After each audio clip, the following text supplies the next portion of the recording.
Bien, estamos en vivo y por eso es que queremos la opinión de todos ustedes a través de nuestro colega Gastón Rossetti. ¿Cómo están? Muy buenas noches. Es el gusto de saludarlos. Les recordamos la línea de contacto 3541-33-2452. Si quieren escribirnos un mensaje de texto, les pedimos por favor nombre y apellido. Si lo quieren hacer a través de WhatsApp, 3541-588-723. Les dejamos también la opción de las redes sociales, @Forum Carlos Paz para Twitter, Forum Carlos Paz para comunicarse a través de Facebook. Bien, como les decíamos con Andy al principio del programa, estamos ya con el primero de nuestros invitados de la noche. En este caso se trata de Martín Fresneda. Fresneda, ¿cómo le va? Buenas noches. Buenas noches, ¿cómo están? Bien. No, bueno, por favor. Me imagino que con una sensación de satisfacción, al menos con lo que fue la noticia la semana pasada del hallazgo de un nieto más, ¿no? Sí, la verdad que fue una alegría inmensa.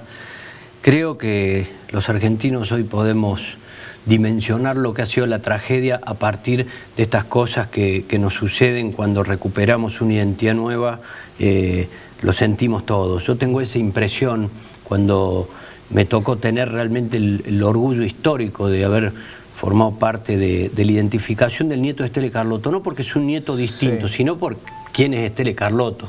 Bueno, ahora también porque Delia también es una de las fundadoras de Abuelas, te da como esa posibilidad histórica de decir, bueno, hemos hecho todo lo imposible para poder reparar, y el paso del tiempo es muy difícil recuperar en las historias de vida, en todo el perjuicio que ha generado la mentira, pero la verdad que eso ha sido una muy buena noticia porque también estuvimos en el medio del traspaso del Banco Nacional de Datos Genéticos. Era un caso que lo veníamos siguiendo.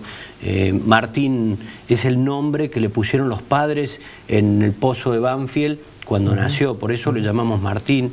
Seguramente él va a optar después con su nombre o su identidad que tiene, o la identidad biológica, luego de recuperarla, ¿no? Porque para eso hace falta también una resolución judicial, el cual yo tengo que formular la denuncia, etcétera, etcétera. Pero bueno, la noticia es que hemos llegado al nieto 118. ¿No? A partir del nieto de Estela, ¿hubo como un reconocimiento más fuerte o más importante de la sociedad en general? Porque más allá de la gente que estaba bien compenetrada con los asuntos de los derechos humanos, con la lucha de las agrupaciones que tienen que ver con esta realidad, me parece que a partir del nieto de Estela es como que toda la sociedad cobró una dimensión del trabajo que se venía llevando a cabo para concretar este tipo de realidades hoy, ¿no? Sí, más que todo el trabajo que hacemos desde el Estado Nacional, desde la CONADI. Yo soy el presidente de la Comisión Nacional por el Derecho a la Identidad. Hemos realmente triplicado la infraestructura, la cantidad de trabajadores y trabajadoras, las acciones en búsqueda. Durante muchos años las abuelas se guiaban mucho por la intuición, iban ellas y lo trabajaban. Después se creó el Banco Nacional de Datos Genéticos. Después se creó la CONADI. Y después la CONADI trabaja en articulación con abuelas. Y lo bueno es que ahora el Estado ha tomado un protagonismo mayor, y creo que la sociedad también, vuelvo a insistir, se siente parte de estos logros de la democracia, porque son logros de la democracia, no son logros de un gobierno, de otro gobierno, son realmente logros de la democracia, y así lo tenemos que vivir, porque si no lo vivimos así, si no lo sentimos así, puede haber un cambio de gobierno y va a pensar que hay que dejar de buscar nietos, ¿no? Entonces, todavía nos quedan muchos nietos, muchos hermanos por encontrar, porque es parte de esa deuda histórica que tenemos con aquella noche nefasta, ¿no? Con aquellos años que nos tocó a todos sin distinción, ¿no? Si bien es una lucha, como usted decía, de todo el pueblo argentino, ¿hay algún miedo en el caso de que haya un cambio de gobierno porque esta lucha no continúe dentro del contexto que ha planteado el kirchnerismo desde el año 2003 a esta fecha? Mira, yo no tengo miedo. El otro día hice una declaración y me preguntaban todos alarmados por qué hice esa declaración. Dije que es imposible volver atrás en materia de conquista de derechos humanos.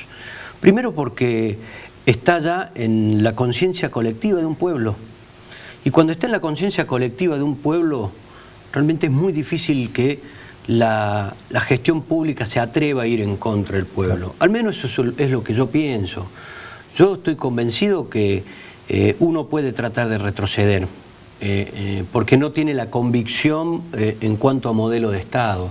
Pero me parece que a esta altura, en estos tiempos, puede correr algún riesgo, porque, a ver, Yo estoy buscando un hermano también, tengo mis padres desaparecidos, tengo toda una historia en la cual me llevó a mí a ser abogado, me llevó a estar en el juicio contra Menéndez, en el juicio contra Videla, me llevó a fundar la organización Hijo, digamos. Tengo toda una historia muy, muy particular en esto.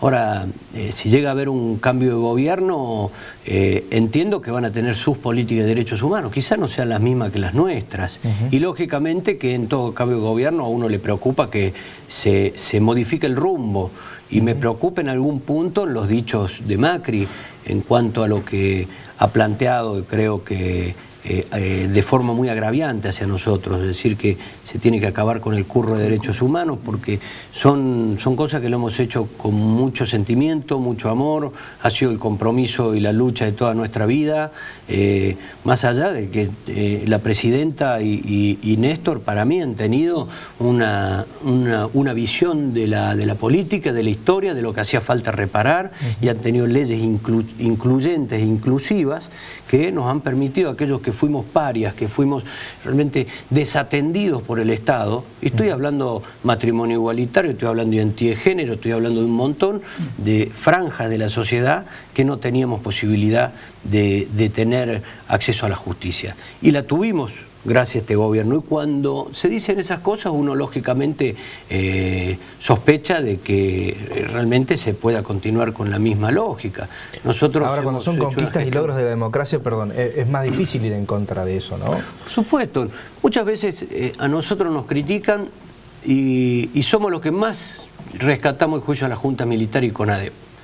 La CONADEP es patrimonio de la humanidad, sí. El libro CONADEP. Yo ahora estoy sacando una nueva edición, pero respeto a rajatabla, no toqué una letra. Lógicamente uno tiene que hacer, porque los juicios de lesa humanidad y las causas avanzaron, uno tiene que hacer agregados, federrata, en caso que hubo, cosas, claro. Porque aparte, imagínense ustedes, la cantidad el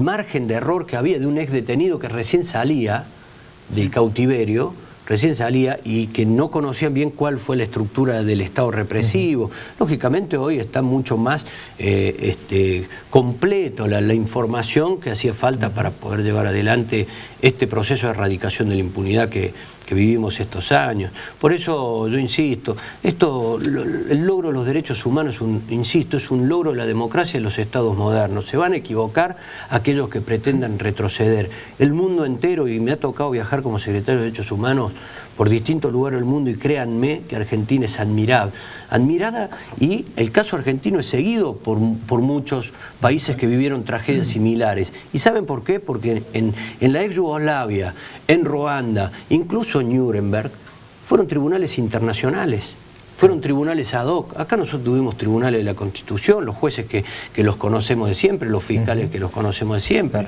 Y eso es un valor enorme. Fresneda, lo traigo a la provincia de Córdoba. Sabemos que usted nos contaba fuera de cámara que usted es marplatense, que vivió mucho tiempo en Catamarca, pero se estableció aquí en Córdoba.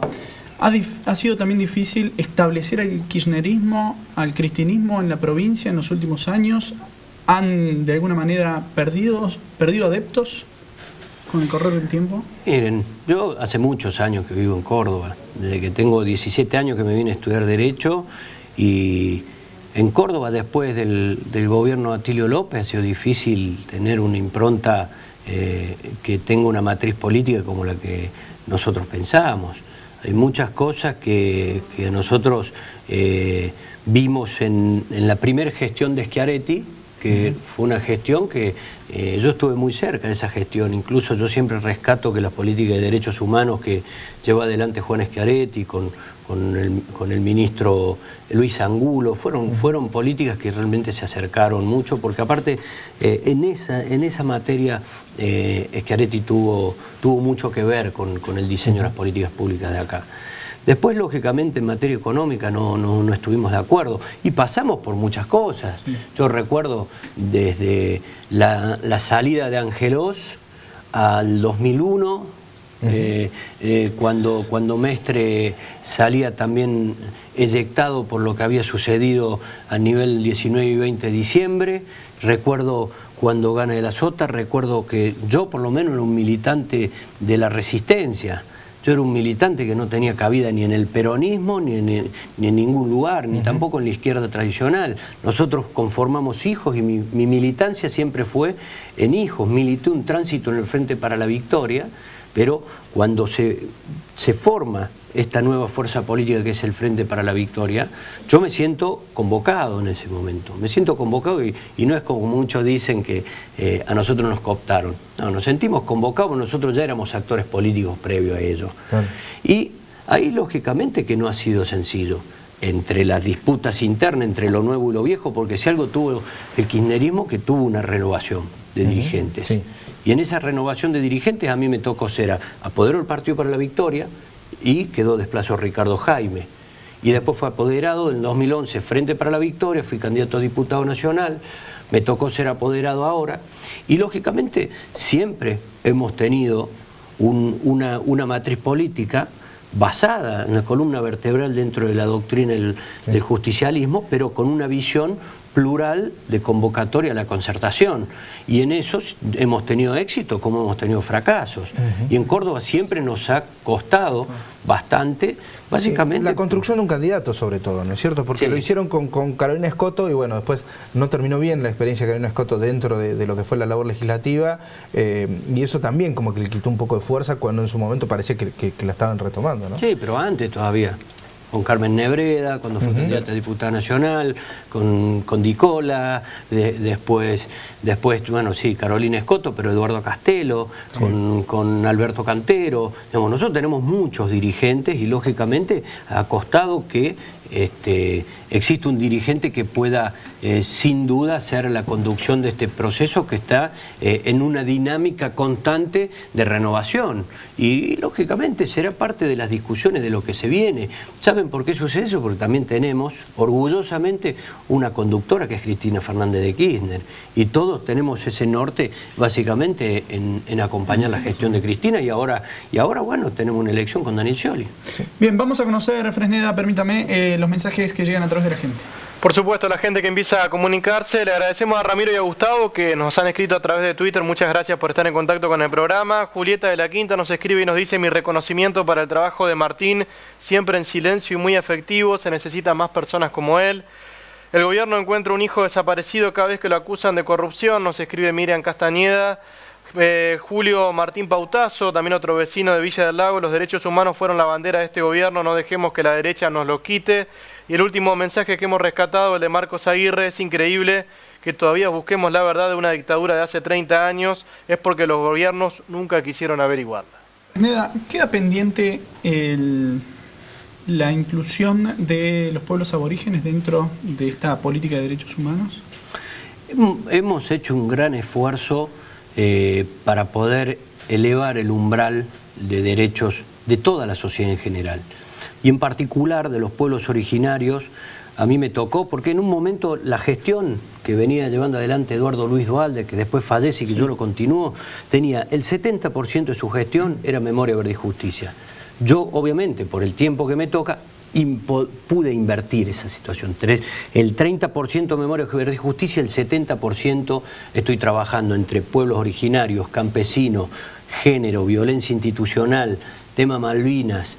Tenemos una agenda muy, muy buena porque yo evalué que era realmente positivo de que podamos desde los pilares de Memoria, Verdad y Justicia construir un puente hacia la ampliación de derechos. Porque los derechos humanos no solamente son la erradicación de la impunidad, que eso empieza y debe concluir.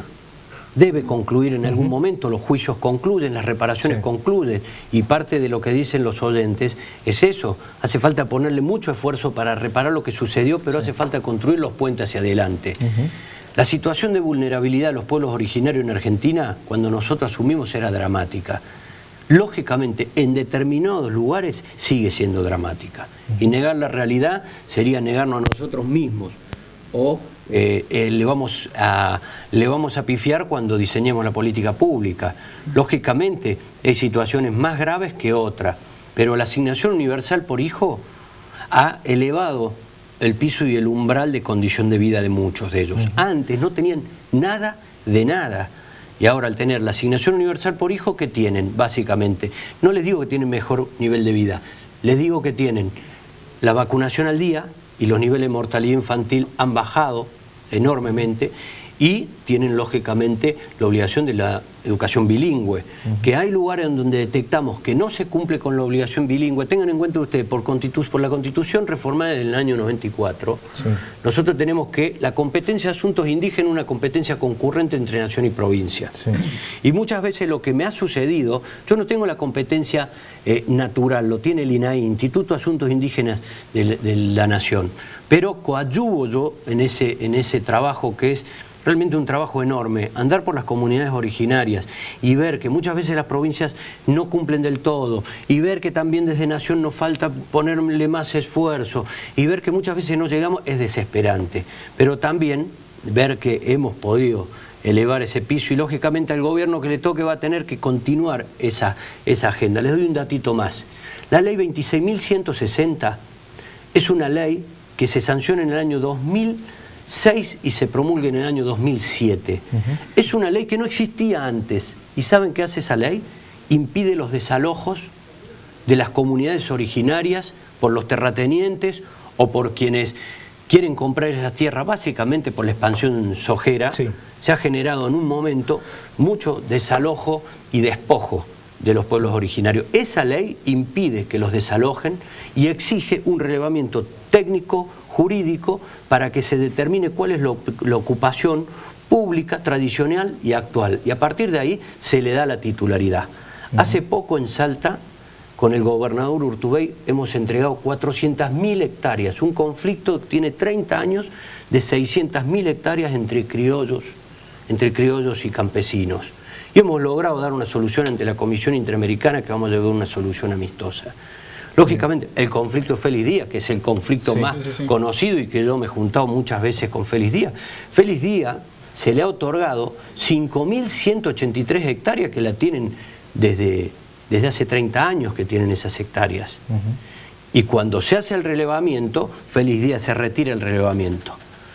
Está ante la Corte Suprema de Justicia de la Nación. Me he cansado de pedirle a la Corte Suprema que resuelva el conflicto de la primavera, porque nos echan la culpa todo el gobierno nacional, cuando el conflicto territorial de la aplicación de la 26.160 lo tiene la Corte Suprema. Francina, nos estamos quedando sin tiempo, que ya nos enseña que tenemos que terminar. Metiéndonos rápidamente en el ámbito electoral, ¿se le tiene fe todavía a Scioli? Y en todo caso, ¿los enemigos, algunos están adentro y otros están afuera? ¿O ante la opción de blanco o negro, el kirchnerismo se va a terminar broquelando, y aquellos que eran más duros por ahí con la figura de Scioli dentro del kirchnerismo van a terminar apoyándolo? No entendí todavía. Siempre. No, porque algunos, no, ¿sabe por qué? Porque en algunos ámbitos incluso se dio un discurso medio derrotista, como que no había una fe neta todavía en Scioli en que pueda... Mire, no es el problema de Scioli o los problemas internos que se van a resolver. El problema eventualmente, y que no es un problema, es un dato de la realidad, es el fenómeno del acompañamiento que ha tenido una consolidación de una oposición que ha ido vertebrándose. Y lo que a mí sí, lógicamente, me preocupa frente a esto, no es tanto muchos compañeros que estén más frustrados o menos frustrados, porque eso en definitiva es una cuestión de cuál es el espíritu que nosotros le ponemos. Lógicamente, muchos de nosotros hemos acompañado a Néstor y Cristina, ¿sí? Y hoy acompañamos a Daniel Scioli, pero lógicamente hay una situación de un corrimiento de un líder, y está la instalación de otro dirigente que tiene que construir su liderazgo, y eso nos pasa a cualquiera. Les pasa acá cuando se renueva de la Sota, pasa Schiaretti de la Sota, y les pasa lo mismo. Digo, eso no es un problema para adentro. El gran problema es lo que dijo Cristina el otro día: ¿en qué país queremos vivir? ¿Sí? Y la gran preocupación que uno tiene, yo lo digo como peronista, más allá que muchos peronistas dicen que yo soy zurdo, a mí me importa muy poco esa discusión. Lo que sí me importa es qué van a hacer con YPF, qué vamos a hacer con el proceso que hemos iniciado de soberanía energética, qué vamos a hacer con los ferrocarriles, qué vamos a hacer con aerolíneas y qué vamos a hacer con el mercado interno, porque cuando uno libera el tipo de cambio se deteriora el mercado interno, y no hay peronista en la historia del país que puede negar lo que yo estoy diciendo. Tenemos que defender la soberanía nacional, tenemos que defender los intereses de los argentinos, tenemos que defender el dinero de los argentinos, y todos atravesamos por los 90, Todos sabemos muy bien que cuando llegó el primer producto importado se cerró la primera fábrica. Y eso, aquel que va a venir Daniel Pacerini, que es un amigo, un compañero peronista, también estoy seguro que lo va a entender igual que yo, porque no hay peronista que no pueda entender que tenemos que defender la industria nacional, tenemos que defender la producción, y también que Daniel Scioli es un representante del peronismo. ¿Que te puede gustar más? Menos, pero acá se divide entre un liberal y un peronista, y esas son las opciones que tenemos. Gracias, Franida. Muchísimas gracias. Bien, pausa, y luego de la pausa que va a estar sentado con nosotros Daniel Pacerini, ministro de Desarrollo Social.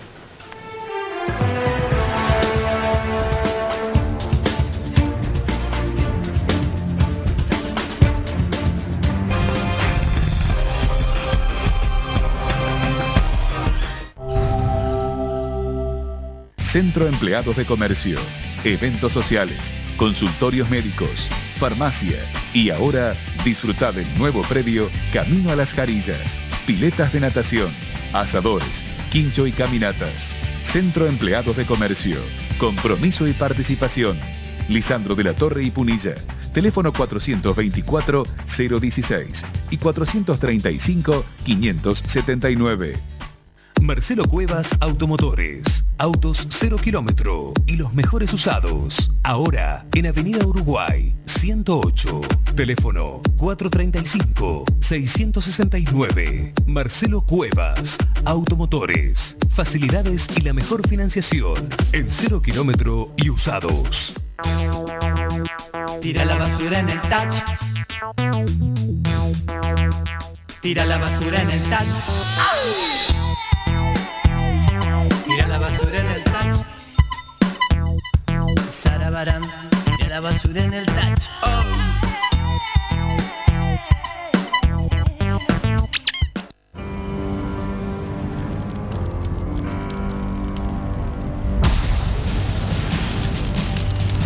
En Córdoba, por negligencia e intencionalidad, cada año se producen incendios forestales que provocan la muerte de nuestras valiosas especies. Respete la veda de quemas. No haga fuego por ninguna causa. Si observa un fogón encendido, apáguelo con agua. Denuncie cualquier foco de incendio al 0800-888-FUEGO. Que prevenir sea parte de tu naturaleza.